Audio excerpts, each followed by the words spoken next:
निकलता है। जब हम शमशान में जाते हैं, वहां खड़े होते हैं, तो हर व्यक्ति के जीवन में एक बार कुछ पल के लिए वैराग्य आता है।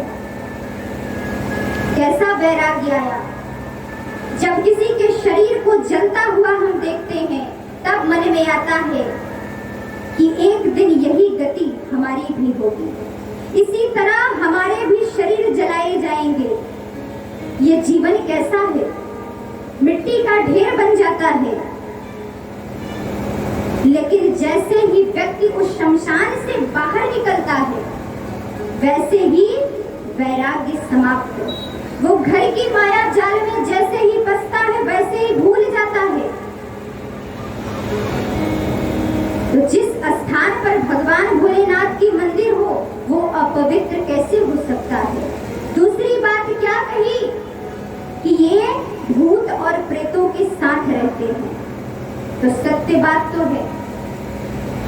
आपने देखा है कि भगवान राम का पट 12 बजे बंद हो जाता है।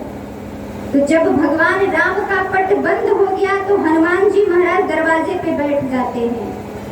कोई भी अंदर प्रवेश नहीं कर सकता। तो ये भूत प्रेत अब कहाँ जाएंगे? भगवान राम के दरवाजे बंद हो गए। और भगवान कृष्ण भी एक राजा है, ज्यादा से ज्यादा 12 बजे से बाद उनका भी दरवाजा बंद हो जाता है। तो अब ये भूत प्रेत कहाँ जाएंगे? आपके और हमारे पास आएंगे। 12 बजे के बाद ये भूत प्रेत भगवान भोलेनाथ के पास जाते हैं। अगर भगवान भोलेनाथ के पास ये भूत प्रेत नहीं जाएंगे, तो आपके आगे पीछे घूमेंगे। तो इसमें गलत क्या है? तीसरी बात क्या कही कि ये देवताओं के साथ बैठने योग्य नहीं है। ये बात भी सत्य है। क्यों? क्योंकि महादेव देवता नहीं है। वो क्या है? देवों के देव महादेव है।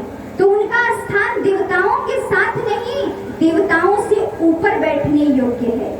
तो वो देवताओं के साथ कैसे बैठ सकते हैं? अर्थात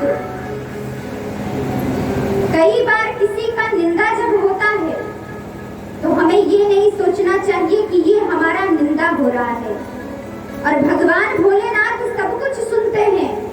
अगर आपको कोई अशब्द बोल दे, तो आपको क्रोध आ जाएगा, आप तो उसको मारने दौड़ जाओगे। लेकिन भगवान भोलेनाथ क्या किए? क्या अब उनके ससुर जी ने इतना कहा तो भगवान भोलेनाथ क्रोध करेंगे? नहीं। अब यहाँ जब आकाश मार्ग में सभी जाने लगे, तो सती जी ने नारद जी को देखा। नारद जी को जैसे ही देखती ही नारद जी की नजर पड़ी, नारद जी आते हैं। नारद जी ने कहा, अरे भैया आप तैयार नहीं हुई? माँ ने कहा, क्यों? अरे आपको नहीं पता, इतनी बड़ी सभा आपके पिताजी के घर लगी है। क्योंकि नारद जी को पता है ये सभा क्या, इसके पहले जो दूसरी सभा लगी थी, सती जी को वो भी नहीं पता। अब सती माता ने पूछा कि कैसी सभा लगी है? नारद जी ने कहा, इसके पहले एक और सभा लगी थी, महादेव ने नहीं बताया क्या? सती माता ने कहा, इसके पहले भी सभा लगी थी, वो कैसी सभा थी? नारद जी ने सारी बात बता दिया। अब सारी बात जैसे ही सुनती है, सती जी ने कहा, ये तो जग हंसाई वाली बात हो गई। अरे कोई सुनेगा तो वो क्या सोचेगा कि दामाद और ससुर जी में बनती नहीं है। अब सती जी आती है, महादेव से कहा कि चलिए जल्दी से तैयार हो जाइए। महादेव ने कहा, क्यों? कहा, रे हमारे पिताजी के यहाँ यज्ञ है, वहां सभी जा रहे हैं, आप भी चलिए साथ में। महादेव ने कहा, निमंत्रण मिला है, मैं नहीं जाऊंगा। सती जी ने कहा, अगर आप नहीं जाओगे तो आपके घर कोई आएगा? महादेव ने कहा, अच्छा ये कोई ना आए। अरे 10 लोग आएंगे, 10 रंग की बातें करेंगे, इससे तो अच्छा ना आए तो ठीक है। यहाँ स्थान खाली रहेगा, हम राम राम भजते रहेंगे। सती जी ने समझाया, अरे ऐसा नहीं करना चाहिए, आप चलिए अब सती जी सोच रही थी कि ये चलेंगे तो जो बिगड़ी बात है वो बन भी जाएगी। महादेव ने कहा, देखो सती, निमंत्रण आया नहीं है और बिना निमंत्रण के हम नहीं जाएंगे। क्यों? क्योंकि दक्ष राजा के घर जाना है। सती जी ने कहा, पिता के घर जाने में क्या आ गया, क्या निमंत्रण? महादेव ने कहा कि अब तुम्हारा ब्याह हो गया है, तुम पराई हो गई हो, और जो पराई स्त्री होती है जब तक पिता ना बुलाए तब तक बेटी को नहीं जाना चाहिए। महादेव कहते हैं कि अगर कोई विरोधी व्यक्ति है, आपका विरोध करता है, तो उस स्थान पर कतई नहीं जाना चाहिए। अगर 2 से 3 लोग कहीं बातें कर रहे हैं तो उस बीच में कभी भी नहीं जाना चाहिए। महादेव ने कई प्रकार से सती जी को समझाया, लेकिन फिर भी सती जी नहीं सुनती। महादेव ने कहा, ठीक है, अगर तुम्हें जाना है तो तुम जाओ। तो देखिए, ये साधारण भी सती जी नहीं है। ये कौन है? ये महाकाल की पत्नी है। और अगर जो महाकाल की पत्नी हो तो काल उसे स्पर्श भी नहीं कर सकता, मृत्यु उसे छू भी नहीं सकता। क्यों? क्योंकि महाकाल ही स्वयं पति के रूप में मिले हैं। लेकिन महाकाल को अगर प्रसन्न करना है तो सत्संग सुनना चाहिए। सती जी ने सत्संग नहीं सुना तो महादेव ने क्या कहा? महाकाल ने कहा कि मृत्यु तुम्हारे निकट है, मृत्यु को छोड़ दिया। अब सोचिए, जो महाकाल ही स्वयं मृत्यु को प्रेरित कर रहे हैं तो फिर कौन रोक सकता है? जो राम का नहीं है, जो सत्संग का नहीं है, वो महाकाल का नहीं हो सकता। अगर आज सती ने सत्संग सुना होता तो भगवान भोलेनाथ प्रसन्न हो जाते। अगर भगवान भोलेनाथ को प्रसन्न करना है तो हमें भगवान राम की कथा को श्रवण करना चाहिए। और अगर मृत्यु निकट हो तो ना पति की बात समझ में आती है, ना ही जगत पति की बात समझ में आती है। और ये महिलाओं की बात नहीं है, पुरुषों में भी है कि अगर मृत्यु नजदीक हो तो ना पिता की बात समझ में आती है और ना ही जगत पिता की। अब यहाँ हट करने लगी।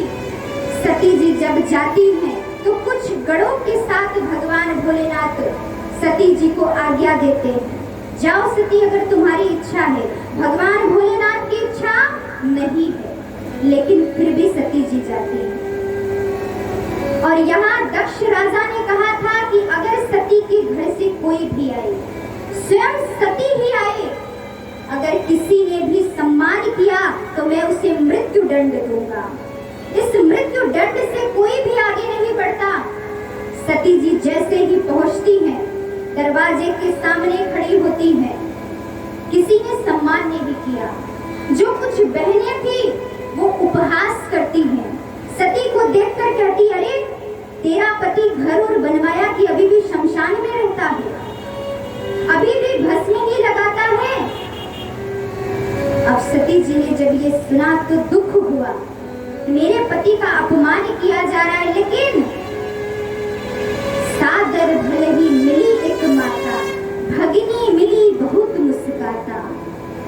जैसे ही सती जी ने माँ को देखा, माँ के कलेजे से लग जाती है, और जैसे ही सती जी माँ के सीने से लगती हैं, उस दुख को भूल जाती है। क्योंकि माँ का सीना ऐसा होता है कि जब बेटी माँ से मिलती है तो उस हर दुख को, वो हर कष्ट को भूल जाती है।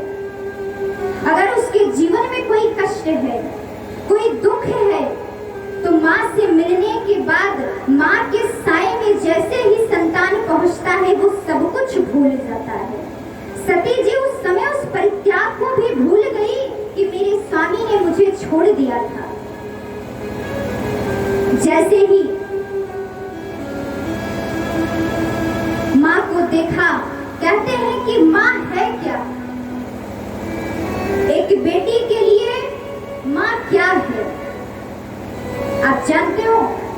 पिता जो होते हैं वो कुछ बोलते नहीं लेकिन कर जाते हैं, लेकिन माँ क्या होती है, बेटी को कुछ कहने की आवश्यकता नहीं पड़ती लेकिन माँ समझ जाती है।